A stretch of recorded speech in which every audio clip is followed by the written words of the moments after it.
2014 के बाद का हिंदुस्तान और 2014 से पहले के हिंदुस्तान में सिर्फ फ़र्क यही है कि लोगों के दिलों में सिर्फ नफ़रतें भरी जा रही हैं।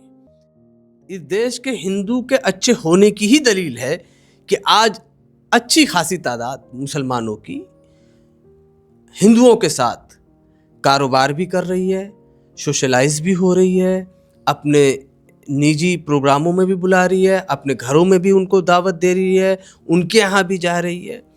एक बहुत ही छोटा एलिमेंट 0.1% ही मैं कहूँगा जिनका ब्रेन वॉश किया जा रहा है। मैं आज आपको बता दूं कि जो मुस्लिम सोसाइटीज़ है ना, जी जी जी, वहाँ स्कूल से ज़्यादा पुलिस स्टेशन है। मुहर्रम का टाइम था, एक सज्जन आए, मतलब तो उन्होंने उनको देखा, मतलब मुस्लिम थे, तो मतलब एज अ कटसी मतलब वो आगे बढ़े, उन्होंने उनको मुबारकबाद दे दी।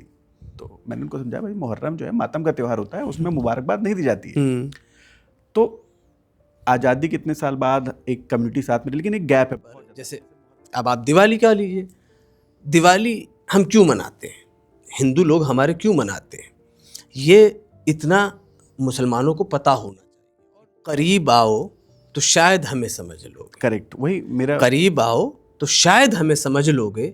ये दूरियां तो गलत फहमियां बढ़ाती हैं। इसका मतलब है ना कि इग्नोरेंस इतनी ज़्यादा है कि कुछ पता ही नहीं है। सोशल मीडिया पर आप कोई चीज़ पोस्ट कर दे किसी के नाम से, मैं इसलिए बताऊं क्योंकि मुझे उर्दू और शायरी से भी थोड़ा सा वो दिलचस्पी है, तो मैं देखता हूं कि किसी का शेर कहीं नहीं है, नीचे गालिब लिख दिया है, नीचे नहीं, तो मेन स्ट्रीम मीडिया की क्रेडिबिलिटी खत्म हो चुकी है। एक पढ़े लिखे समाज में, तबके में अब कोई भी मेन स्ट्रीम मीडिया को नहीं देख रहा है। मदरसों में टोटल 100 आउट ऑफ जो आप लेंगे आंकड़े, 3.6% बच्चे जो हैं मुसलमानों के, वो मदरसे में पढ़ रहे हैं। बहुत एक मतलब एक दूसरा वर्ग है खासकर जो कहता है कि भाई मुस्लिम्स में जो बच्चे होते हैं उनकी मतलब मोर देन 1 तो बहुत ही कॉमन है, मतलब 3, 4, 5, तो अक्सर वो लोग मतलब they can not afford to pay fees for me. इस पे ये सवाल जरूर उठाया जा सकता है कि बतौर मुसलमानों ने भी अपने स्कूल स्टैब्लिश करने की कितनी कोशिश की। हाँ, मतलब कि हम एआई के ज़माने में एएसआई की बात कर रहे हैं। आज देखिए, सेकुलरिज्म, इस्लाम में तो सेकुलरिज्म की पॉइंट ऑफ व्यू नहीं है। आपको मैं मिसाल दे रहा हूँ कि मैं बहुत जगह पे नमाज का वक्त हो गया, मैंने नमाज पढ़ ली, किसी को कोई ऑब्जेक्शन नहीं हुआ। लेकिन आज अब उसी पॉइंट पे आ रहा हूँ जिसपे 14 पे अब डर लगता है नमाज के लिए कि किसी से बोल दे और मना कर दे बिला वजह। पहले कभी नहीं। तलाक शब्द नहीं है, हिंदी का कोई शब्द नहीं है। हम लोग डिवोर्स या तलाक जो है वो इस्लाम या इंग्लिश से लेते हैं, ठीक है। लेकिन फिर भी हिंदू सोसाइटी एक लार्जर जो है, जो कोर्ट के प्रोसेसेस हैं डिवोर्स में, अब उस पर अच्छा कोई बुरा बोले पर उसको एक्सेप्ट करती है। लेकिन अभी जो ट्रिपल तलाक पे बात आई, जबकि वो बहुत बड़ा मतलब चेंज माना जाता है, तो उस पर बहुत लोगों ने ऑब्जेक्शन किया कि नहीं नहीं ऐसा नहीं होना चाहिए, ट्रिपल तलाक नहीं होना चाहिए। आफ्ताब और श्रद्धा वॉकर का आपने केस सुना? हाँ, करेक्ट। लेकिन उससे पहले कितने केसेस हुए हैं? अभी यही दिल्ली का ही एक केस है, उसने अपने हस्बैंड को टुकड़ों टुकड़ों में करके फ्रिज में रख दिया और फिर धीरे धीरे डिस्पोज ऑफ कर दिया। उसके बाद भी कई केसेस हो गए। उस पे जो है इशू नहीं बनाया जाएगा, क्यों? चूँकि वो सेंसेशनल नहीं है। अगर आप यूपी में जाएं कभी, जो मुस्लिम पॉपुलेटेड एरियाज़ या ज़िले हैं, वहाँ अब ये हो गया है कि वहाँ की पंचायत और गांव के लोग ये कहते हैं, अब कॉन्फ्लिक्ट होता है अगर, तो भाई यहीं बैठ कर सुलझा लो मामला अपना। अगर थाने गए तो दोनों ही जाओगे, वो पैसे भी जाएंगे और रस्सी का सांप बन जाएगा। लेकिन अगर इंटर कम्युनिटी कॉन्फ्लिक्ट है तब दोनों मुसलमान है, तभी तो मैं कह रहा हूँ। हाँ। और अगर इंटर कम्युनिटी है तो तब तो वो कम्युनल एंगल दे देते हैं ना फौरन। यूके में अगर आप कभी कम्युनल वायलेंस की बात करेंगे ना, तो आपको डिफाइन करना बड़ा मुश्किल हो जाएगा। They don't know what is communal violence. भाई इंडिया टुडे की रिपोर्ट है, मुझे नहीं याद आ रही वो कब की है, कि उसने एक बार अपने मैगजीन के फ्रंट पेज पे, मतलब हेडलाइन यही थी कि हिंदुस्तान में के जेलों में जितनी मुसलमानों की पॉपुलेशन नहीं है, उससे ज़्यादा तादाद में मुसलमान जेलों में बंद। मुसलमान के लिए तो आज मुसलमान होके चलना अपने लिए बड़ी एक चैलेंजिंग इशू है। अभी आप ट्रिपल तलाक की बात कर रहे थे जी। ट्रिपल तलाक पे क्या हलाला के जिस तरीके से इस्लाम को और मुसलमानों को बदनाम किया गया। हाँ, बड़े 1-1 घंटे के शो चले टीवी पे। बताइए, कोई एक हलाला का विक्टिम लाके आपने खड़ा किया? जो औरत ये कहती कि हाँ मेरे साथ हलाला हुआ है। लेकिन एक बार फिर से स्वागत है आपका हमारे चैनल पे। और आज हम बात करेंगे बहुत ही टची टॉपिक है कि भारतीय समाज में इस समय इस्लाम को कैसे देखा जा रहा है, क्या इस्लामोफोबिया समाज में बढ़ गया है। हम जानने की कोशिश करेंगे कि मुस्लिम एज ए कम्युनिटी उनके क्या इशू हैं। इन सब पे बात करने के लिए हमारे साथ होंगे असद खान फलाही जी, जो एक एडवोकेट भी हैं, मुस्लिम राइट्स के बहुत बड़े एडवोकेट हैं, सोशल एक्टिविस्ट भी। तो फलाही जी, स्वागत है हमारे पॉडकास्ट में आपका।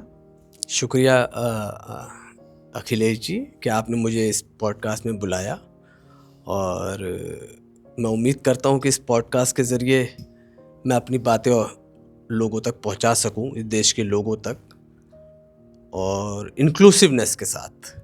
कि मतलब ये नहीं है कि ये पॉडकास्ट या जो आपका हम आज डिस्कशन करेंगे वो पर्टिकुलरली एक कम्युनिटी के लिए होगा, बल्कि इस देश के लिए होगा, इस देश के लोगों के लिए होगा, इस देश के जनहित में जिसे कहा जाता है और राष्ट्र हित में होगा जी। और एक न्यूट्रल बात रहेगी, कोई राजनीतिक टिप्पणी, टीका टिप्पणी नहीं, मतलब उससे हम लोग थोड़ा दूर रहेंगे। और एक अखिलेश जी, मुझे लगता है कि ये तो सबसे बहुत ही आपने रिमार्केबल बात कही है कि हम अक्सर अपनी गुफ्तगू में ये देखते हैं कि हम ज़ातियात पे चले जाते हैं, करेक्ट, पर्सनल हो जाते हैं। मैं एक एग्जांपल, अगर आप हाँ, इजाज़त दें तो मैं एग्जांपल दूं आपको कि देखिए, जैसे इस्लाम का एक रूल है कि शराब प्रोहिबिटेड है, अनलॉफुल है, आप नहीं पी सकते। अब अगर कोई ये आके पूछे कि फला शख्स शराब पीता है, उस पर आप क्या राय देंगे, तो ये पर्सनल हो गई बात। करेक्ट। अब मुझे उस पर्सनल आदमी पे बोलने का वो नहीं है। एक जनरल लॉ है कि भाई जो ये ऐसा करेगा वो इस्लाम को प्रैक्टिस नहीं कर रहा है। तो आप पर्सनल, लोग करते क्या हैं आज के दौर में, जानबूझकर ये चीज़ कोशिश करते हैं कि हम इस आदमी को वहाँ से किसी बड़ी शख्सियत से पूछकर या किसी भी तरीके से फतवा अक्सर फतवे का टाइप ले लीजिए आप उसको। मुझे एक बहुत अच्छी स्टोरी याद आ रही है। मौलाना वहीदुद्दीन खाज़मी साहब इस सेंचुरी के आखिरी थे, वो ग्रेट स्कॉलर्स में इस्लाम के। उनसे एक बार, जब आपको पता होगा कि सानिया मिर्ज़ा ने देश का नाम रोशन किया और काफ़ी खास करके माइनॉरिटी की मुस्लिम महिलाओं में, तो वो एक टीवी उसमें बैठे हुए थे इंटरव्यू में, और एंकर्स ने उससे पूछा कि उनसे कि ये बताइए, आप इतने बड़े स्कॉलर हैं, आलिम हैं, ये जो ड्रेस, चूंकि आपको पता होगा टेनिस की ड्रेस कैसी होती है। टेनिस तो काफी प्रोग्रेसिव गेम है। I am talking about the particular the dress, जो उसकी यूनिफॉर्म कह लीजिए या जो भी होती है। तो वो चूंकि इस्लाम के रूह से तो अलग हो सकती है बिल्कुल, तो उनसे पूछा गया ये सवाल कि ये जो इन्होंने ड्रेस पहनी हुई है, ये इस्लाम के मुताबिक है या इस्लाम के खिलाफ है। तो आप यकीन मानिए अखिलेश जी, जवाब सुनने लायक है जो मैंने अभी आपसे कहा। उन्होंने कहा कि जिस दिन मुझसे सानिया मिर्ज़ा ये सवाल पूछने आएंगी, मैं उस दिन इस सवाल का जवाब दूंगा। कोई थर्ड पार्टी आके मुझसे पूछे कि फला शख्स ये कर रहा है, कैसा है, तो ये नहीं, डायरेक्ट पार्टी होनी चाहिए जिसका मसला है, जिसकी परेशानी है, वो खुद आके आपके पूछे, और पर्सनल होना चाहिए, मतलब 1-to-1 होना चाहिए, ना कि 1-to-many। एग्जैक्टली। तो ये वो चीज़ है जिस पे हमें अक्सर सोचना चाहिए कि हम, जो आप कह रहे थे कि हम सब चीज़ों पे बात करेंगे, अच्छी बातें करेंगे, और किसी पर्टिकुलर इंसान पर या किसी पर्टिकुलर पॉलिटिकल पार्टी हो, पॉलिटिकल पर्सनैलिटी हो, उस पे बात नहीं करेंगे। करेक्ट। तो बात शुरू होती है यूँ कि मतलब जो ख्याल आया मेरा इस पॉडकास्ट से वो ये था कि कुछ दिन पहले मेरे एक फ्रेंड से बात हो रही थी, तो उन्होंने कहा कि मतलब जैसे हम सभी के एक हिंदू, मुस्लिम, सिख, ईसाई सभी दोस्त होते हैं, कुछ कम कुछ ज़्यादा।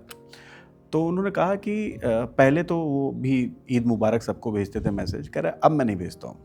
तो उनके दिल में कहीं ना कहीं जो ये मीडिया में और अखबारों में, ट्विटर पे, फेसबुक पे जो डिबेट चल रहा है, कहीं ना कहीं उनको मतलब एक जो राइट विंग और एक विचारधारा हिंदू खतरे में है और इस्लाम से खतरा है, हमें एक चल रहा है जो ओवरऑल डिस्कशन चल रहा है, उससे लेके उनको थोड़ा प्रभावित हुए मुझे लगता है, और उनको लगा कि यार मुझे मैसेज नहीं भेजना चाहिए।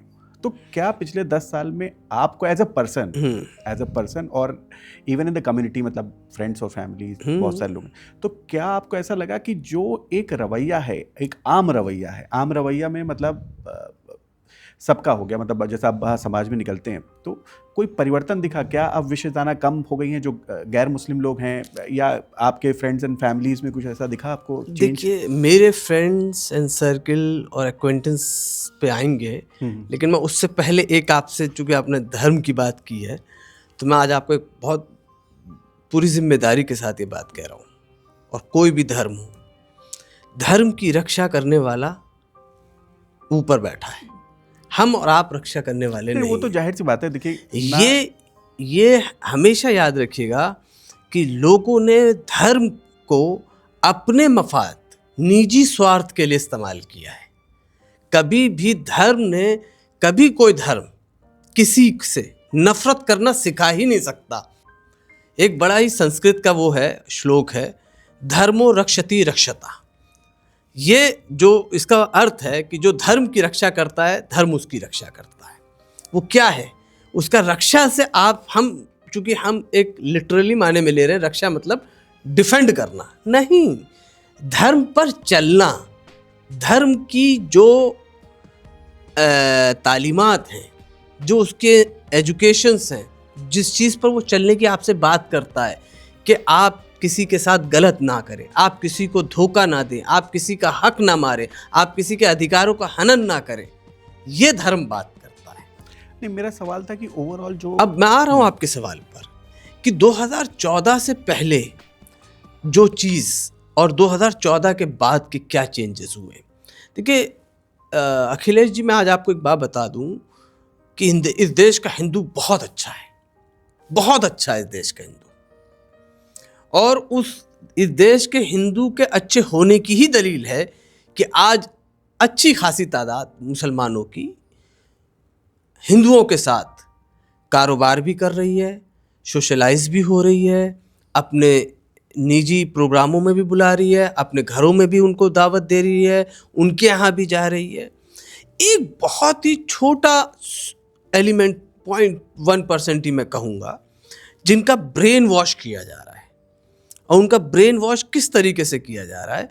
वो इस तरीके से किया जा रहा है कि अगर ये लोग आ गए, इनकी जनसंख्या बढ़ गई, जनसंख्या पे भी बात करूंगा मैं आपको, कि अगर इनकी जनसंख्या बढ़ गई तो ये तुम्हारे घरों से निकाल देंगे। भाई, अभी तक 2014 के बाद का हिंदुस्तान और 2014 से पहले के हिंदुस्तान में सिर्फ फ़र्क यही है कि लोगों के दिलों में सिर्फ नफरतें भरी जा रही हैं। इस देश के सौहार्द को ख़त्म किया जा रहा है। मैं अक्सर इसको गुफ्तगू में उठाता हूँ as a student of history, चूँकि हमने हिस्ट्री ऑनर्स किया है, कि लॉर्ड मैक्लाउ को 1835 में ब्रिटिश एम्पायर ने इंडिया भेजा था कि हम हिंदुस्तान पे कैसे रूल कर सकते हैं, इस पर आप रिसर्च वर्क करके लेकर आइए। तो उन्होंने एक लेटर लिखा है, वो आज भी ब्रिटिश म्यूज़ियम में है। मैं गया हूँ ब्रिटिश म्यूज़ियम के अंदर, मैंने देखा है वो। तो वो उन्होंने लिखा क्या है, वो पढ़ने से ताल्लुक़ रखता है और समझने से। वो ये है कि हिंदुस्तान का हिंदू और हिंदुस्तान का मुसलमान इतना डीपली रूटेड है और कल्चरली इतना कनेक्टेड है कि जब तक हम इन्हें एक दूसरे से अलग नहीं करेंगे और इनके दिलों में एक दूसरे के प्रति नफरत नहीं पैदा करेंगे, तब तक हम हिंदुस्तान पर राज नहीं कर सकते। और आज भी अखिलेश जी उसी पैटर्न को फॉलो किया जा रहा है कि इनके दिलों में नफरत पैदा करो मुसलमानों के लिए और मुसलमानों के दिलों में पैदा करो हिंदुओं के लिए। दरअसल के हिंदू भी बहुत अच्छे हैं, मुसलमान भी बहुत अच्छे हैं, तभी हमारी सोसाइटी और हमारा देश आगे चल रहा है। जो सौहार्द को कुछ लोग खत्म करना चाहते हैं पर्सनल लेवल पे, लेकिन आपने फील किया ये बात की चेंज जो आए हैं? देखिए, मेरे साथ कभी ऐसा कोई इंसिडेंट नहीं हुआ है, मतलब बट मेरे अक्वेंटेंस में बहुत सारे ऐसे लोग हैं जिनको जॉब के लिए, जिनको रेंट के लिए अगर कहीं घर लेना है या जॉब के लिए कहीं जा रहे हैं, तो जैसे ही उनको लगता है कि ये मुसलमान हैं, तो कहीं ना कहीं उनके दिल में ये होता है कि नहीं, इनको हमें नहीं रखना है। 2-4 इंसिडेंट ऐसे मैंने सुने अपने एक्वेंटेंस में। तो मैंने, वो आए बेचारे मायूस होकर आए, मुझसे डिस्कस करने लगे। तो मैंने कहा देखिए ऐसा है, अगर एक आदमी गलत हो गया तो इसका मतलब नहीं कि सब के सब ऐसे ही। हाँ, जाहिर सी बात है। हमें अपने अखलाक के ज़रिए, अपनी बातों के ज़रिए, अपने व्यवहार के ज़रिए, अपने आचरण के ज़रिए ये दूसरों को पैगाम देना है कि मुसलमान कैसे होते हैं, इस्लाम क्या कहता है, समाज में रहने के क्या आदाब हैं, उन आदाब को हमें दिखाने की ज़रूरत। ये कहीं ना कहीं मेन स्ट्रीम मीडिया, जैसे आप बात करें कि समाज में दिखाना, जाहिर सी बात है कल्चरल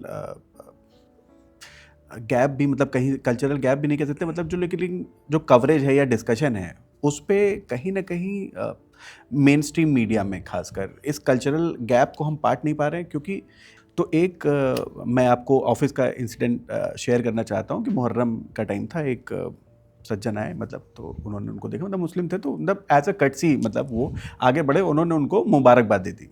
तो मैंने उनको समझाया भाई मुहर्रम जो है मातम का त्यौहार होता है, उसमें मुबारकबाद नहीं दी जाती है।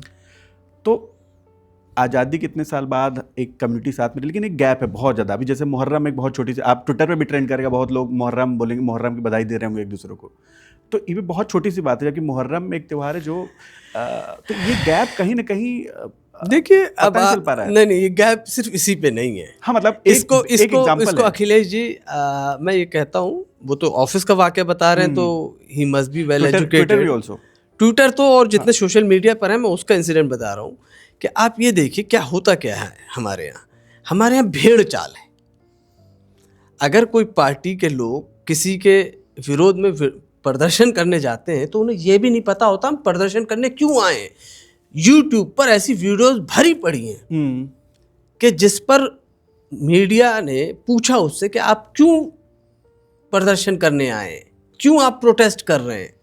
वो कह रहे बस हमारे नेता को ऐसे बोला है और ये हुआ है, देश प्रगति कर रहा है, देश ये, कुछ किसी को नहीं पता। और बड़ा ही फनी, मतलब इट इज़, मतलब आयरनी, एक इंसिडेंट हुआ था, एक मीडिया का ऐसी वो चल रहा था, उसमें कहा गया कि आज़ादी जो है लीज पे ली गई है। करेक्ट, बहुत पॉपुलर पर्सनालिटी ने कहा था। बताइए, आई मीन कि वो देखिए कि आप मीडिया अब क्या है, और पीछे से कोई उनको इंस्ट्रक्शन भी दे रहा था कि वो मतलब वो नहीं बोलना चाह रही थी, मुझे ऐसा लगता है, लेकिन किसी ने बोला और फिर वो उसके फ्लो में आके बोल गई। यानी इसका मतलब है ना कि इग्नोरेंस इतनी ज़्यादा है कि कुछ पता ही नहीं है। सोशल मीडिया पर आप कोई चीज़ पोस्ट कर दे किसी के नाम से, मैं इसलिए बताऊं क्योंकि एज मुझे उर्दू और शायरी से भी थोड़ा सा वो दिलचस्पी है, तो मैं देखता हूँ कि किसी का शेर कहीं नहीं है, नीचे गालिब लिख दिया है, नीचे एक ही कोट आपको कम से कम 10 लोगों को क्रेडिट मिलेगी कि कलाम साहब ने भी ये कहा था, नेहरू जी ने भी कहा था, गांधी जी ने भी कहा था। वो तो बहुत क्यों? क्योंकि कोई भी जाके वेरीफाई रेक्टिफाई करने को तैयार ही नहीं है। इग्नोरेंस इतनी ज़्यादा है हमारे यहाँ पर। दैट्स द रीज़न कि आप जो कह रहे हैं कि हमारे यहाँ पर, जैसे अब आप दिवाली का लीजिए, दिवाली हम क्यों मनाते हैं, हिंदू लोग हमारे क्यों मनाते हैं, ये इतना मुसलमानों को पता होना चाहिए। और जो बेचारे मुसलमान, उन्होंने रामायण नहीं पढ़ी है, चलिए ठीक है नहीं पढ़ी, लेकिन कम से कम ये त्योहार के पीछे का पर्पस क्या है कि मर्यादा पुरुषोत्तम राम जी 14 साल के वनवास के बाद जब अयोध्या वापस आए थे, तब जो है दिवाली मनाई गई थी। लेकिन ये तो मतलब वो है, बट ये गैप जो है, मतलब मैं ये एक कम्युनिटी पर्टिकुलर की बात नहीं कर रहा हूँ, ये दोनों साइड जो है ये कम क्यों नहीं हो पा रहा है। मतलब देखिए कम होने, हम इतने सालों से साथ में रह रहे हैं, फिर भी अब पता नहीं कि मुहर्रम पे बधाई देनी चाहिए कि नहीं देनी चाहिए, ये तो बहुत बेसिक। बिल्कुल, मुहर्रम पे तो बधाई नहीं देनी चाहिए, मुबारकबाद का तो नहीं है ना वो, मतलब भाई हम मतलब वो गम पता क्यों नहीं है, मनाते हैं कहीं ना कहीं तो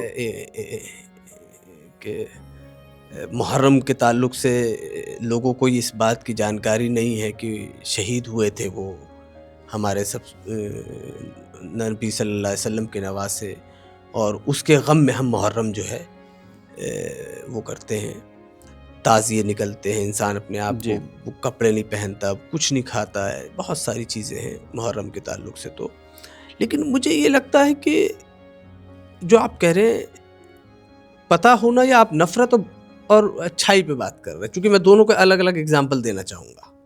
नहीं, मेरा पॉइंट ये है कि देखिए अगर हम एक दूसरे को जानेंगे तभी तो समझ सकेंगे, और तभी एक मोहब्बत या एक जो तो इकोसिस्टम में इसमें आप मुझे जैसे किसी को एक शेर याद आता है जी कि करीब आओ तो शायद हमें समझ लोगे, करेक्ट, वही मेरा करीब आओ तो शायद हमें समझ लोगे, ये दूरियां तो गलत फहमियां बढ़ाती हैं। वही पॉइंट है ये। तो जो ये दूरियां हो रही हैं इसकी वजह ये है, और आज जो प्रेजेंट इकोसिस्टम है जहाँ पे मीडिया भी और सोशल मीडिया और पॉलिटिशियंस दूरियां बढ़ाने का ही काम हो रहा है, तो जाहिर सी बात है ये रिफ्ट बढ़ेगा। ये अब I am really thankful to the social media, specially youtubers, podcast और जितने भी हैं, ये इनका बहुत बड़ा कंट्रीब्यूशन है उस खाई को पाटने में।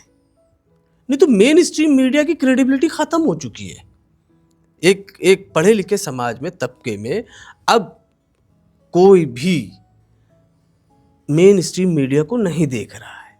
अब यूट्यूब को लोग प्रिफर कर रहे हैं देखना, क्यों? चूंकि उसकी ऑथेंटिसिटी ज़्यादा है। और मैं आपको एग्जाम्पल देके सुना सकता हूँ कि सुप्रीम कोर्ट ने कितनी फटकार लगाई। एज अ लॉयर मुझे पता है, बाकायदा इंस्ट्रक्शन दिए गए कई चैनल्स को कि आप अपने चैनल के यूट्यूब से इन चीज़ों को डिलीट करेंगे, रिमूव करेंगे, और फटकार लगाई जस्ट बिकॉज आपको नफरत फैलाने की। मतलब अखिलेश जी देखिए, हमें ना रूट कॉज पे जाना चाहिए।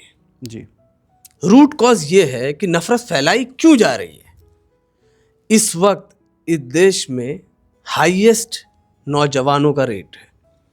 हमारे 65% जो हैं वो युवा हैं पॉपुलेशन की आबादी का। और उस पॉपुलेशन की आबादी के लिए जहां उनको इंगेज करना चाहिए, चाहे वो एम्प्लॉयमेंट के उसमें हो, चाहे सेल्फ एम्प्लॉयमेंट हो, या कुछ भी हो, वो कुछ नहीं है करने के लिए। मैं आपको अभी एग्जांपल देने पे आऊँ, स्टैटिस्टिक्स आंकड़े, तो चपरासी की जॉब के लिए हाँ, वो बात पीएचडी होल्डर वो अप्लाई कर रहे हैं। इट मीन्स कि आप कहीं ना कहीं सरकारें इस बात पे फेल हो रही हैं, चाहे स्टेट की हो चाहे केंद्र की हो, वो ये फेल हो रही हैं कि जो एडिक्वेट प्रॉपर एम्प्लॉयमेंट देना चाहिए वो नहीं दे पा रही हैं। तो अब उस नौजवान को कहाँ एंगेज रखना है? राजनेता जो हैं अपने लिए साथ लेते हैं, उनको चलो आ जाओ भाई, खाना पीना साथ में, गाड़ी में बैठना है, चलना है, तो कर रहे हैं।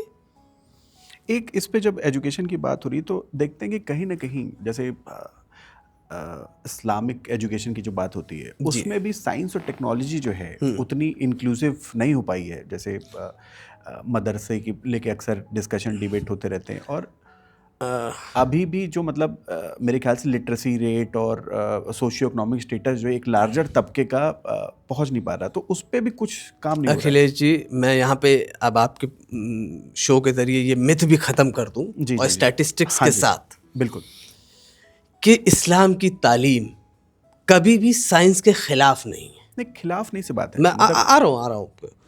और जहाँ तक आप मदरसों की बात कर रहे हैं, मदरसों में टोटल 100 आउट ऑफ जो आप लेंगे आंकड़े, 3.6% बच्चे जो हैं मुसलमानों के वो मदरसे में पढ़ रहे हैं। ठीक है, उस 3.5% मदरसों में अच्छी खासी तादाद लोगों की है। मैं भी मदरसे से पढ़ा हूँ। मैं जामतुल फला आजमगढ़ में मैंने पढ़ाई करी, फिर मैंने जामिया से masters, BA graduation, law institute से PG diploma in human rights law, फिर जर्मनी गया, फिर एलएलबी की। तो देखिए 3.5% बच्चे पढ़ रहे हैं मदरसे में, और वो मदरसे के बच्चे जो हैं वो सिर्फ मदरसा सबसे मैं आपको बता दूं कि आज गवर्नमेंट ने कब मिड डे मील की स्कीम लॉन्च की थी? मेरे ख्याल से 10-15 साल हो गए। इससे भी पहले, बहुत पहले। मदरसा तो 3 टाइम्स मील की स्कीम के साथ चल रहा है। नहीं, मेरा पॉइंट ये था कि ये जो मदरसे में पढ़ने वाले बच्चे हैं, यकीन मानिए अक्सर यानी 1-2% बच्चे होंगे जो फाइनेंशियली बहुत अच्छे होंगे, जिनका आर्थिक स्थिति बहुत अच्छी होगी, वो मदरसे में सिर्फ इस पॉइंट ऑफ व्यू से कि हमें दीन की और इस्लाम की तालीम हासिल करनी हो गए। नहीं तो 98% बच्चे मैं कह सकता हूँ वो इसलिए जाते हैं, उनके वालिदैन, उनके पेरेंट्स, उनके माता पिता इसलिए उनको डालते हैं क्योंकि वो उन बच्चों का खर्चा बेयर नहीं कर सकते। आज के दौर में एजुकेशन कितनी महंगी हो गई है ये आपको पता होगा। नहीं, मैं उसकी बात नहीं कर रहा। मैं देखिए, मैं उस जो रिलीजियस टीचिंग है उसके किसी भी अगेंस्ट की बात नहीं कर रहा। मैं एक बात को, जो एजुकेशन सिस्टम है, जो जैसे प्राइमरी स्कूल भी हमारे देश में है, उनकी भी हालत आपको पता है, वो कोई बहुत और ना ही उसमें किसी जो 98 या 2% की बात की, मेरे ख्याल से उसमें 2% भी पॉपुलेशन नहीं होगी जो अगर वो अफोर्ड कर सकती है तो अपने बच्चों को कभी प्राइमरी स्कूल में नहीं भेजेगी, नहीं भेजेंगे। बहुत बहुत साफ बात है। यहाँ तो फिर भी आप बता रहे हैं कि 2% लोग जो हैं वो दीन मतलब धर्म की शिक्षा के लिए मदरसे जा रहे हैं, लेकिन प्राइमरी स्कूल तो जीरो है। अगर वहाँ पे कोई भी आदमी 100 रुपये से ज़्यादा अफोर्ड कर सकता है, वो अपने बच्चों को कभी नहीं भेजेगा गवर्नमेंट प्राइमरी स्कूल में। लेकिन पॉइंट मेरा ये है कि जो प्राइमरी स्कूल में जो एलिमेंट्री एजुकेशन है वो आपको मतलब एक मेन स्ट्रीम कहें कि एम्प्लॉयबिलिटी की तरफ ले जाती है। नहीं, देखिए मैं आपको बताऊं, अब काफ़ी हद तक चेंजेस आ गए हाँ, हैं। इसी चेंजेस की मैं काफ़ी हद तक चेंजेस आ गए हैं। और मैं तो एम्प्लॉयबिलिटी की बात मैं कर रहा हूँ 2000 में गया था पढ़ने के हाँ लिए, जी। और उस ज़माने में भी हमारे इस्लामिक साइंसेस के साथ, यानी इस्लामिक उलूम के साथ साथ, जो यूपी बोर्ड के जो सब्जेक्ट्स हैं, ज्योग्राफी, हिंदी, हिस्ट्री, इकोनॉमिक्स, ये सारी चीज़ें हमें पढ़ाई गई हैं। ऐसा नहीं है कि सिर्फ दीन की ही बातें वो गई, इंग्लिश हमें पढ़ाई गई, सब कुछ हमें वहीं से मिला है। हमारी बेसिक एजुकेशन और एलिमेंट्री एजुकेशन वहीं से हुई है, इसमें कोई वो नहीं है। लेकिन आप कुछ वक्त तक पहले तक ये था कि उन्होंने बिल्कुल ही सिर्फ they have confined themselves to only Islamic sciences, कि हम इस्लामिक उलूम के अलावा कुछ नहीं पढ़ाने वाले, ज़बान नहीं पढ़ाएंगे हम आपको, हिंदी, इंग्लिश या और भी जो दूसरी ज़बानें हैं या और दूसरे साइंसेज हम आपको नहीं पढ़ाएंगे, चाहे वो पॉलिटिकल साइंस हो, चाहे वो आपका इकोनॉमिक्स हो या और दूसरे सब्जेक्ट्स हो। लेकिन अब तब्दीली आ रही है, लोगों को वक्त के साथ समझ आ रहा है कि हमें इन उलूम को भी पढ़ाने की ज़रूरत है, क्योंकि बच्चा जब मदरसे से निकल कर आए तो वो अपने आप को जो है हैंडीकैप्ड ना फील करे कि मैं किसी स्कूल से निकल के बच्चा जब आता है और जब यूनिवर्सिटी में आता है, और वो मदरसे से पढ़ने वाला बच्चा जब अलीगढ़ या जामिया या हमदर्द या मौलाना आज़ाद यूनिवर्सिटी पहुंचता है तो उसे ये कमी नहीं महसूस होती कि मैं इनसे कमतर हूँ। करेक्ट। मेरा पॉइंट ये था कि मतलब जो एजुकेशन आपको जॉब की तरफ ले जाती है, एम्प्लॉयबिलिटी की तरफ ले जाती है, बिल्कुल वो उस पे तरजीह या उस पे नहीं, उस पर फोकस किया जा रहा है, उस पर चेंजेस आ रहे हैं, लोग चेंजेस इनएविटेबल, और without change you can't progress. Change is inevitable, आप ना चाहते हुए भी आपको चेंजेस करने ही पड़ेंगे, और जिन्होंने नहीं किए वो आउटडेटेड रह गए। अगर आप उसमें जाएंगे तो फिर मैं आपको एग्जांपल दे दूं कि एक ज़माने में कोडेक फिल्म जो थी, वो था पॉपुलर, सीडी की मोजर बेयर कंपनी उठा लीजिए या जितनी भी हैं, इन्होंने अपने वक्त के साथ, बल्कि फ़ोन को उठा लीजिए, एक ज़माने में नोकिया जो था पूरे उस पे फिनलैंड की पूरी उसकी जीडीपी उसी पे डिपेंडेंट थी, जी। लेकिन उसने एंड्रॉयड पे अपने आप को नहीं लाया, फ्लॉप हो गया। तो चेंज तो करनी। अब आइए ज़रा 96% बच्चों पे आइए ना। जी 3.5% बच्चे तो पढ़ रहे हैं मदरसे में, 96% बच्चे स्कूल जा रहे हैं जी। सरकार उनके लिए क्या कर रही है? बट सरकार करने की जरूरत क्या? अगर आप मतलब सरकार तो सबको मतलब धर्म के हिसाब से नहीं करेगी, मतलब वो तो बच्चों सबके बच्चे मतलब धर्म के आधार पे तो आप नहीं करेगी, बिल्कुल। बट सेक्शन 44 टॉक्स अब आर्टिकल 44 कॉन्स्टिट्यूशन ऑफ इंडिया कि जो weaker section of the society है उनके लिए सरकार स्पेशल स्कीम्स या स्पेशल ट्रीटमेंट करेगी, जिसमें SC/STs भी आए हैं और वो भी आए हैं।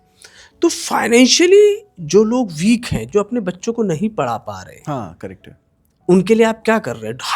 भाई सच्चर कमेटी ने तो मुसलमानों की हकीकत सामने ला के रख दी ना।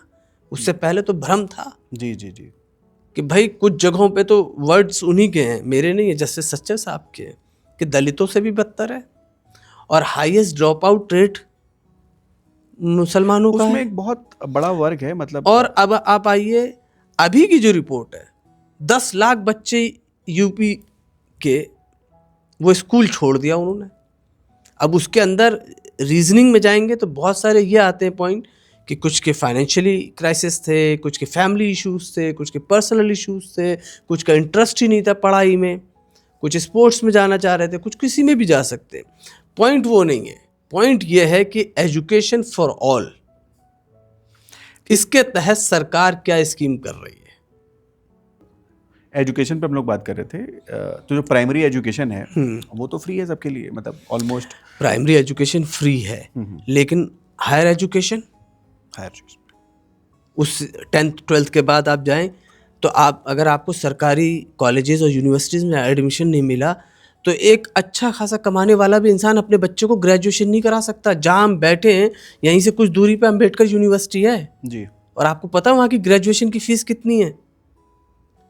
एक अच्छा मिडिल क्लास आदमी अपने बच्चे को या अपनी बच्ची को ग्रेजुएशन नहीं करा सकता वहाँ से, इतनी ज़्यादा फीस है। यही हाल मेडिकल्स का है। मेडिकल से तो बहुत ही एक्सपेंसिव है, मतलब तो खासकर सरकार private को देखिए आप बात, हम देश हित की बात कर रहे हैं तो इसमें ये देखना चाहिए कि आप बच्चों को प्राइमरी एजुकेशन फ्री दे रहे हैं, ठीक है, अच्छी बात है, हायर एजुकेशन पे क्यों नहीं कर रहे हैं?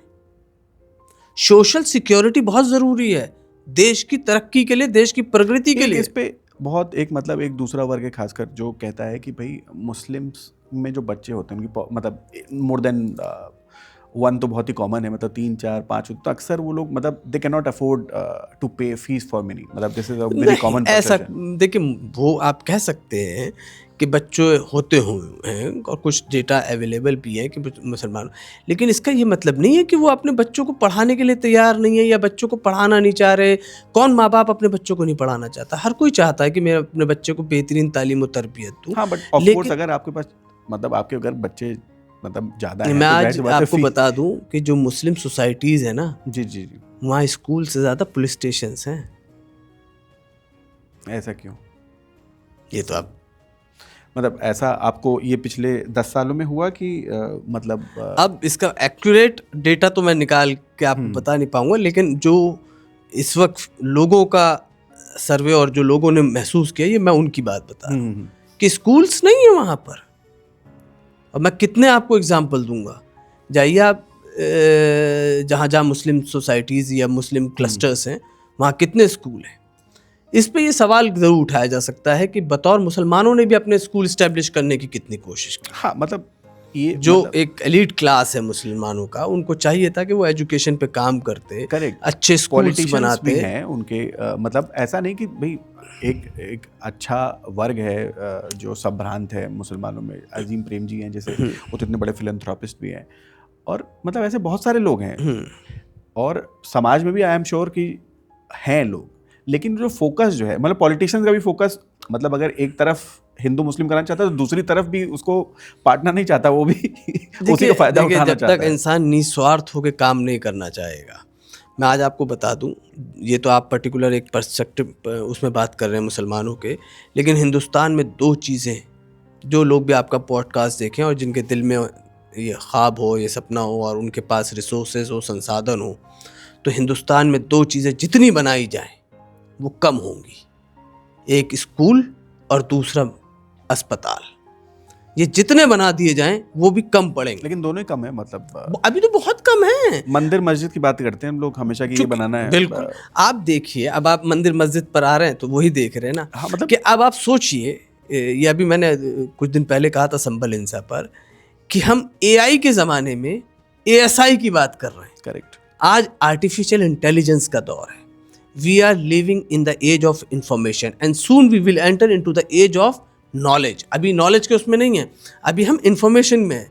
लेटर ऑन जो आर्टिफिशियल इंटेलिजेंस और चैट जीपीटी आ रहा है, ये एज ऑफ नॉलेज हो जाएगा कि वहाँ बहुत पर्टिकुलर नॉलेज हो। बट टीवी पे डिबेट जो है वो अभी भी एएसआई पे चल तो रहा है। यही तो सोचने की बात है कि व्हाट वेंट रॉन्ग, कहाँ गलती कर रहे हैं। और टीवी पे डिबेट्स हो रही है ज़रूर, लेकिन मैं ये कहता हूँ जो जनता जो उन्हें देख रही है, मेरी आपसे बहुत ही कह लीजिए हाथ जोड़ के निवेदन है कि जो लोग ऐसी डिबेट कर रहे हैं और जो नफरती बातें कर रहे हैं, जो मंदिर मस्जिद के नाम पर मुसलमानों को और हिंदुओं को आपस में लड़ाने की कोशिश कर रहे हैं, हमें ऐसी डिबेट्स कम से कम ना देख के ही हम कंट्रीब्यूट कर सकते हैं।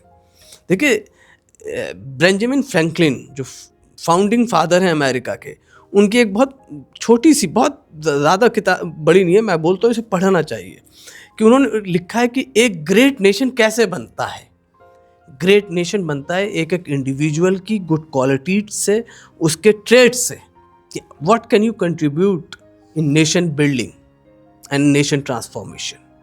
भाई मैं इतना कर सकता हूँ कि मैं नफरत की बातें नहीं कर सकता, मैं नफ़रत नहीं फैलाऊंगा किसी की। अगर कोई मुझसे नफ़रत से बात करेगा तो मैं उससे प्यार से समझाने की कोशिश करूंगा, क्योंकि मुझे पता होना चाहिए कि रोड रेज के हादसात हम अक्सर सुनते हैं। मैं एक एग्जांपल देके बात कर रहा हूँ, चूँकि शॉर्ट में जी। रखूंगा, कि क्यों होता है। वो घर से किसी की टेंशन लेकर निकल रहा होता है या ऑफिस से निकल रहा होता है, किसी ने कुछ बोल दिया, वो उसी पे इतना बस्ट एंड फ्यूरियस हो जाता है कि वो इस एक्सटेंट तक चला जाता है कि कभी कभी कल्पेबल होमिसाइड का केस बन जाता है कि भाई मारना नहीं चाह रहा था मैं, लेकिन वो इस रेज में था, वो इस स्टेट ऑफ माइंड में था कि मुझसे हो गया। एक जो हमने बात की थी क्लस्टर, अभी आपने बातों बातों में जिक्र किया क्लस्टर्स, मुस्लिम क्लस्टर्स, ये भी देखने को बड़ा मिलता है। तो ये क्यों, मतलब ये एक पुराने ज़माने में हुआ करता था कि जहाँ पे मुस्लिम जहाँ पे मस्जिद हुआ करती थी उसके आसपास जो लोग जो है आबादी बसती थी। लेकिन अब मॉडर्न ज़माने में तो मतलब फिर भी क्लस्टर्स बसे जा रहे हैं, और उसमें देखिए ये क्यों हो रहा है? क्लस्टर्स बस रहे हैं, उसमें बहुत सारे फैक्टर्स हैं, सिर्फ एक फैक्टर्स को आप नहीं मान सकते।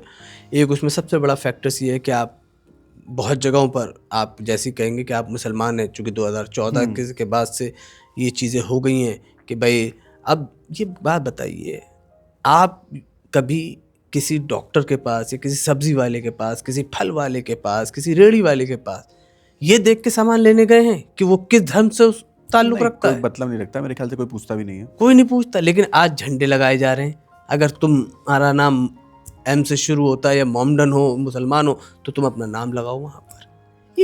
ये समाज में आप किस तरह का संदेश दे रहे हैं आप? इससे तो आप नफरत ही फैला रहे हैं ना। तो फिर जब आप क्लस्टर की बात कर रहे हैं, तो जब आपको कोई जगह नहीं देगा रहने के लिए, कोई फ्लैट नहीं देगा, कोई ज़मीन नहीं देगा, तो इंसान कहाँ जाएगा? जहाँ उसे मिलेगी जगह अपनी सर छुपाने के लिए, वो वहीं जाके रहना शुरू करेगा। किसी को शौक नहीं है कि इस तरह के क्लस्टर और क्राउड में रहना जहाँ बुनियादी ज़रूरतें नहीं हैं, पीने का पानी नहीं है, सड़कें नहीं हैं, बरसात हो जाए तो कीचड़ में आप चल नहीं सकते। यह हालात हैं मुस्लिम क्लस्टर्स, जहाँ जहाँ भी मुस्लिम सोसाइटीज़ हैं, सरकारें अनदेखा करती हैं। वहाँ के जो फ़ंड रिलीज़ होने चाहिए वो फ़ंड नहीं हो रहे हैं वहाँ पर। जो एरिया कॉरपोरेटर ये सब तो होते हैं, क्यों देखिए, मतलब वहाँ पे डेवलपमेंट नहीं हो रहा है? टीम वर्क से होता है। कोई इंडिविजुअल एक अकेला कुछ नहीं कर पाता है।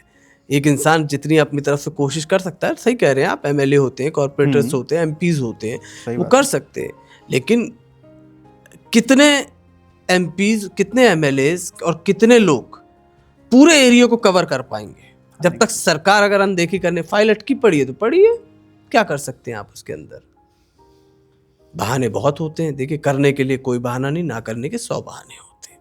तो जो आप मुस्लिम क्लस्टर्स की बात कर रहे हैं, उसमें एक बहुत बड़ा फैक्टर ये है कि बहुत जगहों पर, सब नहीं, मैं अब भी कह रहा हूँ, मेरे देश के, हिंदुस्तान के लोग बहुत अच्छे हैं, हिंदू खास करके, उसी की वजह से यहाँ पे मुसलमान इतने खुल के जी पा रहे हैं। तो उनके दिलों में नफ़रतें कुछ वक्त के लिए भर दी गई, उनका ब्रेन वॉश कर दिया गया बिला वजह।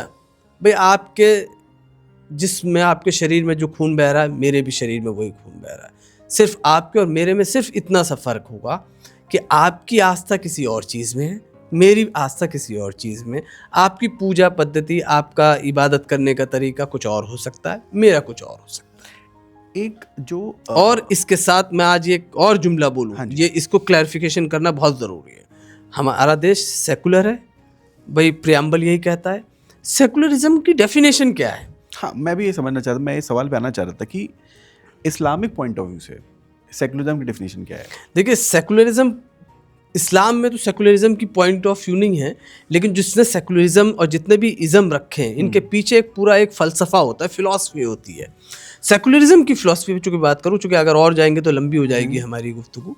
सेकुलरिज्म का मतलब ये होता है कि आप मेरे धर्म का सम्मान और आदर करेंगे, मैं आपके धर्म का और आपके भगवानों का और आपकी पूजा पद्धति का, आपका रहन सहन का, आपके खाने पीने का, उसका आदर, सम्मान, रिस्पेक्ट दूंगा जो बनता है। लोग, एक सेकंड, इसमें यहाँ पे लोग थोड़े से कंफ्यूज हो जाते हैं। लोग आपसी सौहार्द के लिए और उसके लिए ये सोचने लगते हैं कि सेकुलरिज्म का मतलब ये है कि आप मेरी मस्जिद में आकर, मुसलमानों की मस्जिद में आके नमाज़ पढ़ने लगें और मैं आपके यहाँ आके पूजा करने लगूँ। ये सेकुलरिज्म की डेफिनेशन नहीं है। सेकुलरिज्म की डेफिनेशन ये है कि आपकी जैसी भी पूजा पद्धति है, मैं उस पर रिस्पेक्ट करूंगा, उसका पूरा सम्मान करूंगा, उसमें जो भी सहयोग हो सकता है वो भी करूंगा, और आप मेरा करेंगे। ये बात सही आपको मैं मिसाल दे रहा हूँ कि मैं बहुत जगह पे नमाज का वक्त हो गया, मैंने नमाज पढ़ ली, किसी को कोई ऑब्जेक्शन नहीं हुआ। लेकिन आज अब उसी पॉइंट पे आ रहा हूँ जिस हाँ पे जी। 14 पे, अब डर लगता है नमाज के लिए कि किसी से बोल दे और मना कर दे बिला वजह। पहले कभी नहीं। मुझे याद है, मैं अपना बता रहा हूँ कि जब मैंने, हमारी नमाज होती है एक मगरिब की नमाज जी। उसमें बहुत शॉर्ट पीरियड के लिए ही वक्त होता है। अगर वो आप नमाज स्किप कर दे तो नमाज शाम की हाँ, जो सूर्यास्त की होती है, सनसेट की। तो मैं कई बार किसी अपने नॉन मुस्लिम के घर में था, मैंने कहा भाई नमाज का टाइम हो रहा है, तो उन्होंने नई चादर निकलवाई, अपने घर का जो हेल्पर था उससे उस जगह को साफ करवाया और वहाँ उन्होंने बोला कि आप यहाँ पढ़ लीजिए। ये था हमारे यहाँ का सेकुलरिज्म। मैं कतन ये नहीं कहता कि आप मेरी चीज़ को अपनाने लगे, मैं अपनी चीज़ों को इम्पोज करने लगूँ आप पर।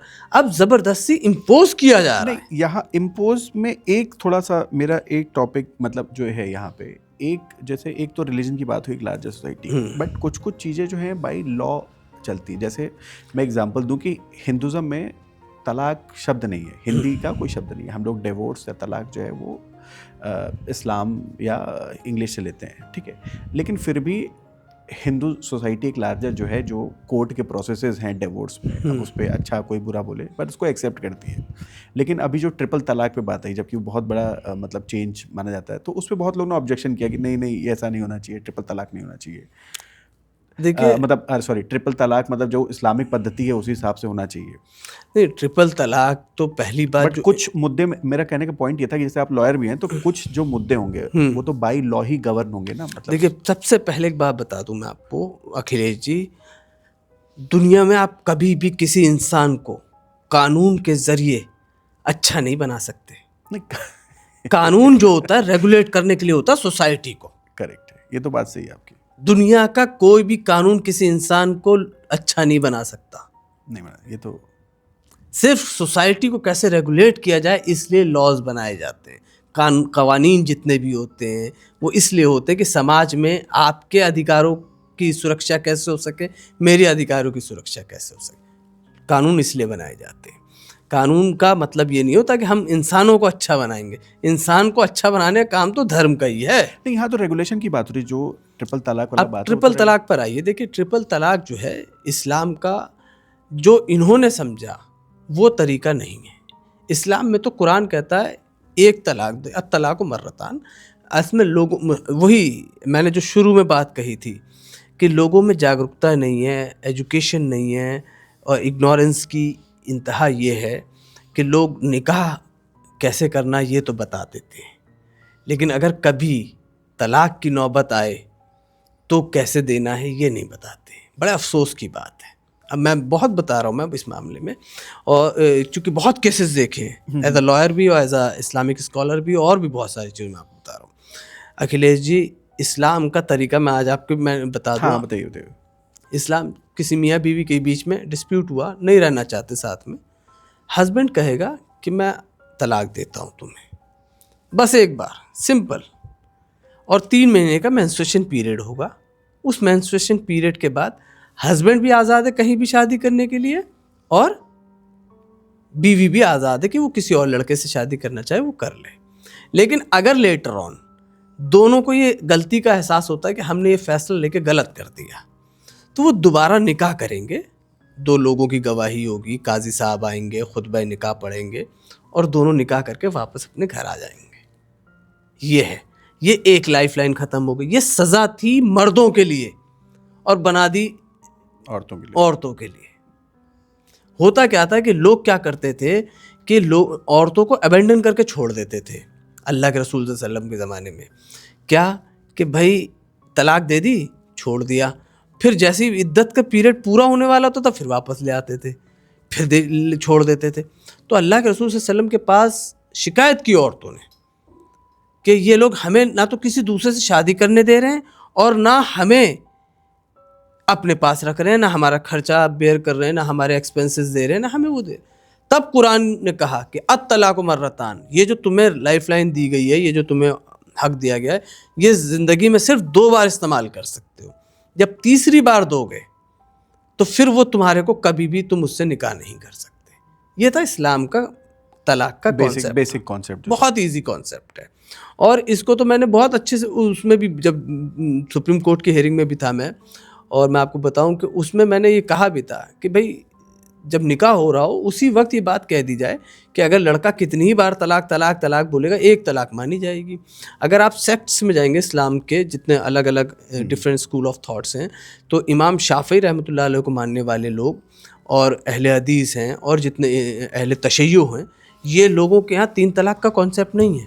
अच्छा, ये कहते एक वन सिटिंग में हस्बैंड कितनी ही बार प्रोनाउंस कर दे तलाक तलाक तलाक, एक ही तलाक मानी जाएगी, और इसलिए कोई मसला नहीं होता उनके यहाँ।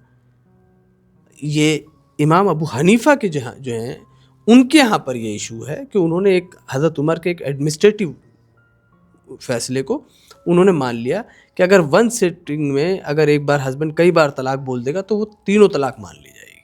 अच्छा। जो 3 लाइफ लाइन दी गई है वो तीनों उसकी एक ही बार में ख़त्म हो जाएगी।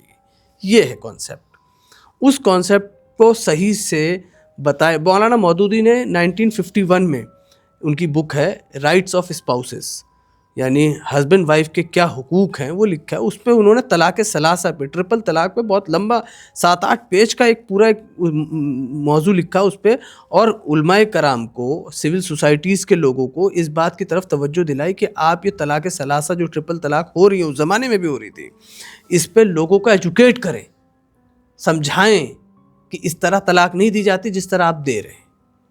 लेकिन नहीं किया गया इस पे काम, जो आपकी बात है, तभी ये आज नौबत आई।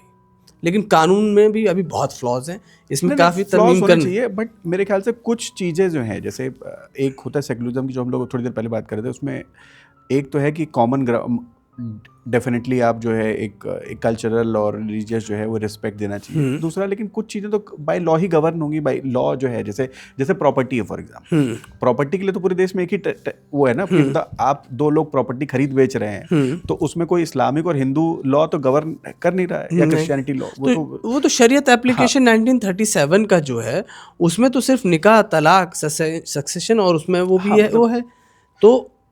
अच्छा, दूसरा मैं एक पूछना चाहता कि जो हम देखते हैं कि जो आपने सेक्ट्स की बात की, बहुत कम, जैसे शिया और सुन्नी को छोड़ के तो बहुत मेजॉरिटी पब्लिक जानती नहीं कि और भी कई सेक्ट्स बहुत सारे हैं। हाँ, बहुत सब सारे सेक्ट्स भी हैं उसके अंदर, सब सेक्ट्स भी हैं, लेकिन बड़े बड़े 3-4 या 5, जैसे हम लोग बॉम्बे की तरफ जाते तो एक बोरा मुस्लिम बड़े दिखते हैं, वो तो सबसे बहुत नीचे आ गए। आप सबसे पहले आप शुरू करिए वहाँ से, अगर आप इस पे नहीं, अगर मैं आपसे जानना चाहता हूँ कि पॉपुलर करने मतलब मेजॉरिटी के हिसाब से कौन कौन से सेक्ट्स हैं और क्या डिफरेंस होता है, थोड़ा क्विकली बता दें।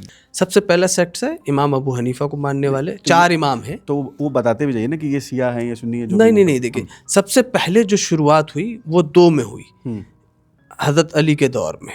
हज़रत अली को मानने वाले लोग कहलाए शिया, मतलब ग्रुप होता है, गिरोह, लोगों का एक गिरोह, इसलिए शिया। हज़रत अली को मानने वाले शिया कहलाए, और माविया रज़ी अल्लाह ताला अन्हु को मानने वाले कहलाए उम्वी, यानी उनके गिरोह के लोग। तो शिया सबसे पहले जो सेक्ट बने वो 2 सेक्ट बने, शिया और सुन्नी, ठीक है। और उससे पहले भी एक उसमें से खवारिज निकले थे, वो हैं, वो अलग है। लेकिन आज के दौर के हिसाब से मैं बात कर रहा हूँ, तो 2 हैं, शिया और सुन्नी। फिर सुन्नियों में आएंगे तो देवबंदी हैं, बरेलवी हैं, और इसके अंदर मानने वाले इमाम उनको अलग अलग लोग हैं।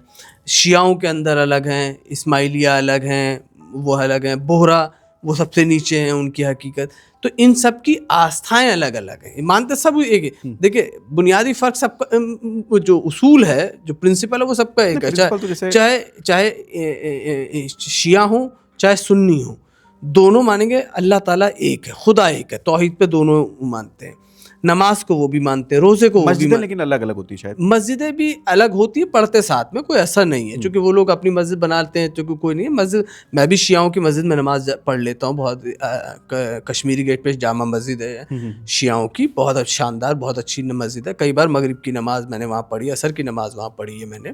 कोई ऐसा वो नहीं है नमाज कि भाई शिया जो है सुन्नी की मस्जिद में नहीं आ सकते, सुन्नी वो नहीं आ सकते, ऐसा कोई हार्डकोर रूल नहीं है, सब कोई किसी की भी मस्जिद में जा सकता है। बुनियादी कॉन्सेप्ट में भी कोई फ़र्क नहीं है। सब अल्लाह को मानते हैं, कुरान को मानते हैं, नबी को मानते हैं, सहाबा को मानते हैं, सबको मानते हैं। वो तो उनकी, अब जो मैंने शुरू में बात करी इबादत करने के तरीके पे, कि नमाज है तो 5 वक्त, जोहर की हम कितने बजे पढ़ेंगे और कैसे पढ़ेंगे उसमें फ़र्क है। अच्छा, ये चीज़, इसके अलावा और कोई डिफरेंस नहीं है। ठीक है। दूसरी चीज़, जो फ़िरक़े हैं जिनको आप बात कर रहे हैं, इन फ़िरक़ों पे अलग अलग रिवाज प्रिवलेंट होते चले जाते हैं। एक ने नया अलग रख दिया कि मैं इस तरीके से नमाज का वो हूँ, वो जैसे गुलाम अहमद कादियानी, जिसे कादियानी कहते हैं, तो गुलाम अहमद कादियानी के मानने वाले कादियानी कहला गए। और कोई जैसे केरला के मुस्लिम हैं, कश्मीर के हैं, स्टेट वाइज जैसे रीजन वाइज जो चेंज होता है, तो वहाँ भी कोई परिवर्तन आप देखते हैं कि इसमें कुछ बस ज़्यादा परिवर्तन नहीं है। स्टेट जो जिन 2 स्टेट का नाम लिया आपने, मैं बता दूं, वो फॉलो करते हैं सऊदी अरब के हिसाब से। वो भी किस चीज़ में? रमज़ान के रोज़ों में और बकरीद के। चूँकि आपने अक्सर देखा होगा कि हमारे यहाँ एक दिन बाद में होती है ईद, सऊदी अरब में एक दिन पहले होती है। इसका कारण क्या है? मतलब देखिए, इसका कारण तो है बहुत ही, मतलब मैं आपको सही बताऊं, चांद तो एक ही है। हाँ, चांद तो एक ही है।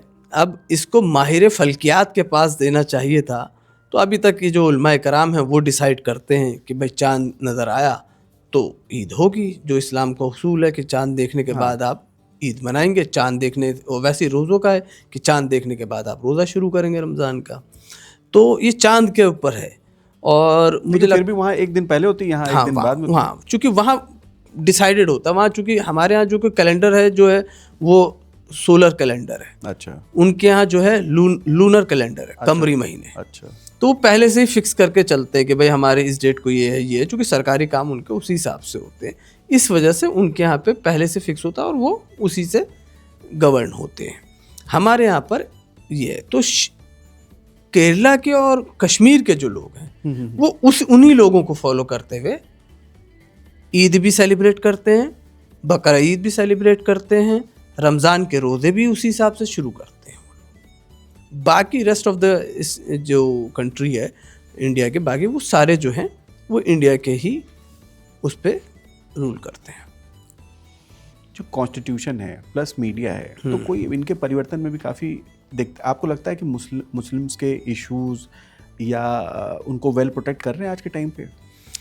देखिए, मेन स्ट्रीम मीडिया पे बहुत कम चैनल ऐसे होंगे जो मुसलमानों के मुद्दों को उठा रहे हैं या समझते भी हैं। मतलब वो मुद्दे वो में देखिए समझ नहीं रहे हैं। समझने से ज़्यादा मुझे लगता है कि वो बिल्कुल ही अवॉइड कर रहे हैं। मुसलमानों के मुद्दों पे, मुसलमानों के ऊपर अत्याचार हो रहा है तो बस एक नीचे चला देंगे कि यहाँ पर ये हुआ, और बड़ा ही सेलेक्टिव होकर बात करते हैं।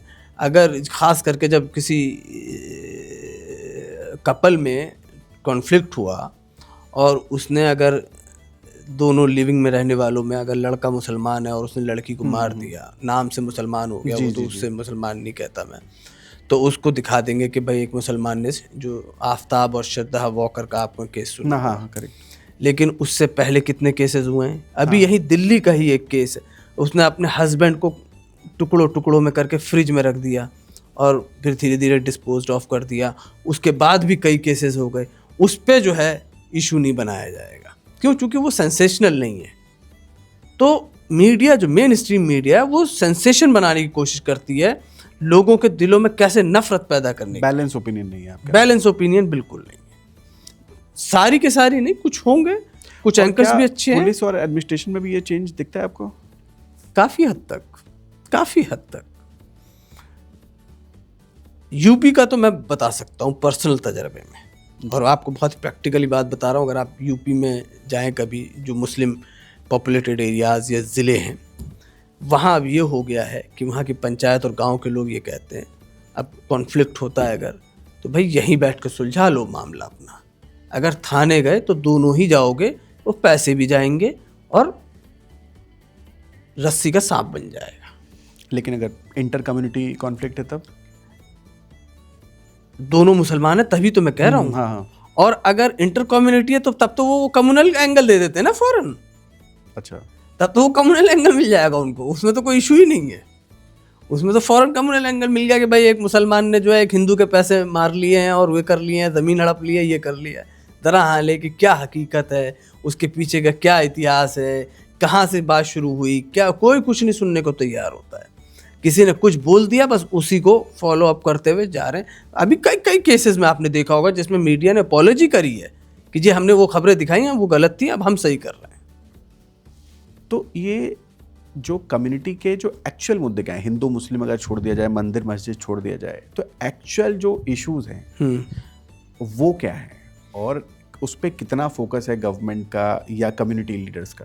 मैं आपको बताऊं कि यूके में अगर आप कभी कम्युनल वायलेंस की बात करेंगे ना, तो आपको डिफाइन करना बड़ा मुश्किल हो जाएगा। They don't know what is communal violence. उनको नहीं पता कम्युनल वायलेंस क्या होता है। अब आइए कि एक आदमी के, चाहे वो किसी भी धर्म, जाति, समुदाय, पंथ, किसी से भी उसका संबंध हो और ताल्लुक़ रखता हो, उसके बुनियादी मुद्दे क्या हैं? मेरे बुनियादी मुद्दे यही होंगे कि भाई मेरे पास अच्छी नौकरी हो, मेरे पास सर छुपाने के लिए एक घर हो, मेरे बच्चों को अच्छी शिक्षा मिल रही हो, मेरे घर का, परिवार का कोई सदस्य अगर बीमार हो जाए तो उसके लिए अच्छे स्वास्थ्य सेवाएं हों, जब मैं घर से बाहर निकलूं तो मेरे घर के बाहर अच्छी सड़कें हों, बारिश हो जाए तो वाटर लॉगिंग ना हो, मेरे घर बाढ़ ना आए, पानी से वो ना हो, सोशल सिक्योरिटी हो कि मेरे घर में कोई डकैती ना करे, किसी तरीके की मेरे सामान की चोरी ना हो। ये है बुनियादी मुद्दे। ये तो सबके हैं, मतलब बाई इन लार्ज ये तो मतलब सबके हैं। हाँ, बट एक कम्युनिटी स्पेसिफिक की बात की जाए, देखिए कम्युनिटी स्पेसिफिक वो आप कहीं ना कहीं मार्जिनलाइज की जा रही है। मैंने उस पॉइंट से पूछ रहा हूँ, जैसे आप बताएं कि स्कूलों से ज़्यादा वहाँ पे चौकियाँ और थाने खुल गए हैं, तो जाहिर सी बात है अगर ऑपरेस भाई इंडिया टुडे की रिपोर्ट है, मुझे नहीं याद आ रही वो कब की है, कि उसने एक बार अपने मैगजीन के फ्रंट पेज पे, मतलब हेडलाइन यही थी कि हिंदुस्तान में के जेलों में जितनी मुसलमानों की पॉपुलेशन नहीं है, उससे ज़्यादा तादाद में मुसलमान जेलों में बंद हैं।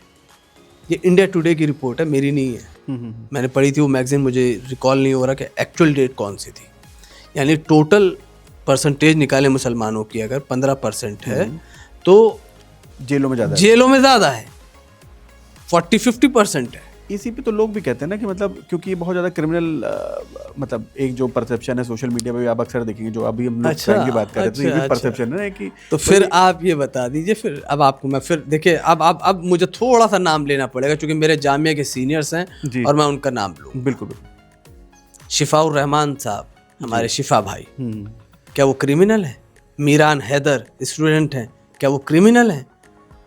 ऐसे बहुत सारे लोग हैं जो मतलब मेरे ख्याल से उमर खालिद 2 साल से ऊपर हैं, जो 4 साल हो गए, 4 साल हो गए भाई। उमर खालिद हैं, शिफा भाई हैं, ये सारे लोग जो बैठे हैं, ये क्या क्रिमिनल है? नहीं, बात क्रिमिनल उसकी भी नहीं कि क्रिमिनल है कि नहीं है, बट वो प्रोसीजर तो एक बेल तो मिलनी चाहिए ना, और फिर उस पे एक जब बार बार ये कहा जाता है, सुप्रीम कोर्ट भी कहती है, सब कहते हैं कि bail is right, jail is exception. तो अब आप देखिए क्या क्या हर चीज में आप जो है बेल किसी भी चीज में आप देने को नहीं तैयार है। और जो बात हो रही है ये बहुत पहले की बात थी, और आप ये देखिए कि अपराधी का कभी भी धर्म नहीं देखा जाता। बिल्कुल, अपराध करने वाला अपराधी होता है, लेकिन जब होगा जब वो कन्विक्टेड हो जाए। करेक्ट। अभी तो इन लोगों का ट्रायल भी नहीं शुरू हुआ। हाँ, काफी एक मतलब एक बड़ा उमर खालिद हैं, चाहे शिफा भाई हैं, गुलशिफा है, बहुत लोग हैं। और ये वो लोग हैं जिनके नाम हमें आपको पता हैं, कितने गुमनाम, जो सहारनपुर, आपके मेरठ और इस जगह से उठा उठा के लोगों ने CNRC के दौर में बंद कर दिए गए, जिनको पूछने वाला कोई नहीं है। प्रॉपर्टी सीज कर दी गई हैं, जिनके सवाल उठाने वाला कोई नहीं है। कौन बोलेगा इस मुद्दे पे? कोई नहीं बोल रहा। ना मीडिया सवाल उठाती है, ना प्रिंट मीडिया इस पे बोलने को तैयार है, ना कोई और नेता इस पे बोलने को तैयार है। भाई मुसलमानों का अब तो भाई आप अगर, चूँकि आज का शो ही आपका मुसलमानों के इश्यूज़ पे था, तो इसलिए मैं मुसलमानों के, भाई मुसलमान के लिए तो आज मुसलमान होके चलना अपने लिए बड़ी एक चैलेंजिंग इशू है, क्योंकि कुछ पता नहीं कि कब कौन सा आदमी आके, अब आप सोचिए एक पुलिस वाला आदमी ट्रेन में मार दे रहा है एक मुसलमान को, हम किधर जा रहे हैं? इसलिए कि मुसलमान है, इसीलिए तो मारा उसने, शायद मुसलमान जैसा दिखता है। हाँ, तो क्या डर और खौफ नहीं बैठेगा इंसान के दिल में? कि कभी भी कोई भी तो क्या पागल आदमी या जो लोग इस्लामिक वेशभूषा में चलते हैं, क्या उनको सड़क पे चलने में डर लग रहा है आपको? देखिए, मैं तो अपना तो नहीं कह सकता, दूसरों का तो नहीं कह सकता, लेकिन मैं अपना तो कहूँ, मुझे तो नहीं लगता डर। क्योंकि मुझे ये लगता है कि अगर मौत और हयात के फैसले ज़मीन पे नहीं आसमान पर होते हैं। वो एक जनरल बात कर रहा हूँ, मेरा तो अकीदा यही है, मेरा ईमान यही है। लेकिन हाँ, लोगों के कुछ ना कुछ तो दिलों में है ये चीज़ें कि अब पता नहीं कब कहाँ से इतनी ज़्यादा मॉब लिंचिंग हो गई। जुनैद को, नसीर को, इन सबको और सारे इनोसेंट थे। जब लेटर ऑन इन्वेस्टिगेशन हुई तो सारे के सारे मासूम निकले गए। कोई एक तो कन्विक्टेड दिखा देते आप कि देखिए जो हमने मॉब लिंचिंग में भी किया, इसमें किया या किसी में भी किया, कोई एक केस दिखाइए जिसके अंदर इन्होंने जो है वो किया है। अभी आप ट्रिपल तलाक की बात कर रहे थे जी। ट्रिपल तलाक पे क्या हलाला के जिस तरीके से इस्लाम को और मुसलमानों को बदनाम किया गया। हाँ, बड़े एक घंटे के शो चले टीवी पे। बताइए, कोई एक हलाला का विक्टिम लाके आपने खड़ा किया जो औरत ये कहती कि हाँ मेरे साथ हलाला हुआ है। लेकिन चूंकि आपको मेजॉरिटी को ये मैसेज देना था कि देखो जी हम मुसलमानों के साथ ऐसे करें, और देखिए इसी तरीके से पोलराइजेशन होता है। और बेचारा हिंदू इस चीज़ में जो है मासूम है। देश की जनता बहुत भोली है, फौरन बातों में आ जाती है नेताओं के अपने। अरे भाई, कोई नहीं आपका मंगलसूत्र लेगा, कोई आपकी संपत्ति नहीं छीनेगा। यहाँ पर आप वक्फ अमेंडमेंट बिल लेकर आ रहे हैं और मुसलमानों की वक्फ की जो प्रॉपर्टीज़ जो कुछ बची हुई हैं उनको भी आप छीनना चाह रहे हैं। भाई तो मुसलमानों के पास बचा कहाँ है? मुसलमान ना तो 3 में ना 13 में। सरकारी नौकरियों के आंकड़े उठा लीजिए, 2 से 3% भी नहीं है। सही, मतलब मेरे ख्याल से प्राइवेट में भी 2-3%, बस 2-3% है। मतलब जो 15% की जो बात होती है पॉपुलेशन इंक्लूसिव की, तो आप को फिर उसी दिखाई देंगे आपको। जब आप कह रहे हैं कि आपके 14 पॉइंट कुछ आपका जो अभी 2011 का वो है सेंसस, उसके हिसाब से बता रहा हूँ कि 14 पॉइंट कुछ है, तो 15% के हिसाब से तो आपको रिप्रेजेंटेशन देना पड़ेगा ना सब जगह। मतलब इंक्लूसिव होना चाहिए, तभी तो आप इंक्लूसिव सोसाइटी बनाएंगे। इंक्लूसिवनेस क्या है? मतलब गवर्नमेंट जॉब्स मेरे ख्याल से प्राइवेट में भी 15% की जो मुझे नहीं लगता 15% है, मुझे नहीं लगता 15%, क्योंकि उसके तो डेटा ही नहीं अवेलेबल है। डेटा नहीं, बट इन जनरल बिकॉज हम सब लोग कहीं ना कहीं तो काम करते हैं, इंटरेक्ट करते हैं। तो अगर मेरे ऑफिस में 100 लोग हैं तो मैं 1 या 2-3 मुस्लिम होंगे। और आप तो मुसलमान लफ्ज इस्तेमाल कर रहे हैं, शब्द कर रहे हैं। लोग तो अब अल्पसंख्यक इस्तेमाल कर रहे हैं, मुसलमानों का नाम लेने से डर रहे हैं। नहीं, बट अल्पसंख्यक कैसे हो सकते हैं मुसलमान? 15% की पॉपुलेशन, यानी कि नहीं sir, minority around the world की जो डेफिनेशन है, it was the subject in master जी। And minority around the world, चाहे ब्लैक्स हों, चाहे आपके शिया हों उसमें, और चाहे हमारे हिंदुस्तान में मुसलमान हों, तो माइनॉरिटी में जो लफ्ज़ इस्तेमाल करता है कॉन्स्टिट्यूशन ऑफ इंडिया, वो ये है कि देखिए कैसे हम पूरे देश में अगर देखेंगे तो मुसलमान माइनॉरिटी में है, लेकिन अगर आप यही चीज़ ग्लोबल डेफिनेशन क्या है माइनॉरिटी की? भाई 2 जनसंख्या होगी, दूसरे नंबर की जो संख्या माइनॉरिटी की होगी बस। और माइनॉरिटी की राइट्स को प्रोटेक्ट करना गवर्नमेंट की जिम्मेदारी है ग्लोबली, और हर जगह की सरकारें करती हैं। क्योंकि एक चीज़ कहूँ मैं आपको कि अगर हम ये सपना देख रहे हैं कि हम विश्व गुरु बने, हम दुनिया के लिए एक आदर्श देश बने, तो हमें मुसलमानों को साथ लेके चलना पड़ेगा। साथ लेके नहीं चलना पड़ेगा, सिर्फ मुसलमानों की स्थिति को बदलना पड़ेगा, उनमें परिवर्तन लाना पड़ेगा। अगर आप उनमें परिवर्तन नहीं लाएंगे तो हम कभी भी विश्व गुरु नहीं बन पाएंगे। ये तो बात आपकी सही है। आपको इसलिए बता रहा हूँ कि आज अमेरिका सुपर पावर बना है, हम सुपर पावर बनने का ख्वाब देख रहे हैं।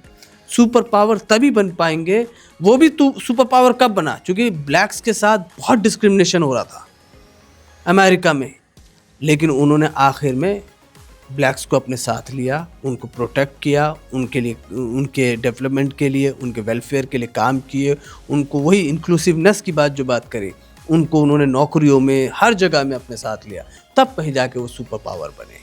तो अगर हिंदुस्तान में भी अगर आप ध्यान चाहते हैं कि हम सुपर पावर बने, विश्व गुरु बने, तो आपको देखिए वो जिसके हाथ में कटोरा होगा, जिस देश की आधी आबादी के पास, वो विश्व गुरु कभी बन पाएगी? सही बात है। और अलमिया विडंबना ये है कि जो सरकारी आंकड़े हैं कि हम 20 करोड़ परिवारों को राशन दे रहे हैं, तो अंदाज़ा लगा लीजिए, अगर एक परिवार में 2 बच्चे और 2 हस्बैंड वाइफ हैं, अगर हस्बैंड वाइफ और वो, तो आप 80 करोड़ लोगों को अभी राशन दे रहे हैं जी। यानी इस देश की जनता 80 करोड़ भूखी है, आधी से ज़्यादा। तो हम कहाँ खड़े हैं? ग्लोबल इंडेक्स में हम नीचे ही जा रहे हैं। और आप तो चूंकि मीडिया की बात कर रहे हैं ना, तो मीडिया का पायदान तो और नीचे नीचे नीचे जाता जा रहा है। क्यों? चूंकि हकीकत दिखाने को, सत्य दिखाने को तैयार नहीं है। लेकिन चूंकि कुछ लोगों ने अभी संभल इंसाफ पर बेहतरीन किया है, मैं नाम नहीं लेना चाहता, लेकिन मैं उनका वाकई, उससे पहले उनका परसेप्शन बहुत था, लेकिन उन्होंने बहुत ही उसको, कई लोगों ने उनकी उस पत्रकारिता के वीडियो को शेयर किया अपने ट्विटर हैंडल और एक्स पर जी। और लिखा ये बाकायदा, ये होती है सच्ची पत्रकारिता, क्योंकि उन्होंने वाकई अच्छा काम किया था। तो ये है चीज़ कि अगर आप सत्य और हकीकत नहीं दिखाएंगे जनता को, तो फिर तो आपकी क्रेडिबिलिटी जो है वो कम होती जाएगी। कब तक आप लोगों को बेवकूफ़ बनाएंगे? If you are not a good person, you will be expose later और सूनर।